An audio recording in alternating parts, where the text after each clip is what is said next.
Mabigat siya. Ang sarap niyang hawakan. Ang lamig niya.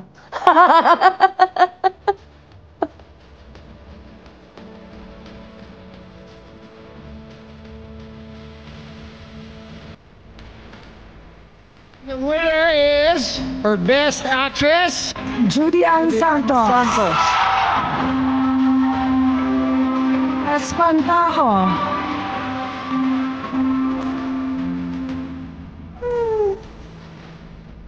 Hindi ko pa rin mapaliwanag sa totoong salita. Napaka-surreal pa rin ang mga pangyayari sa akin.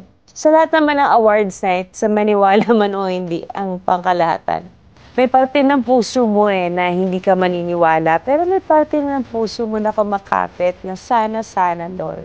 Pero sa bawat awards night, anything can happen. Kasi 10 napakagandang pelikula. 10 magagandang pelikula na may mga mahuhusay na artista. So, totoo kahit ano maaaring mangyari.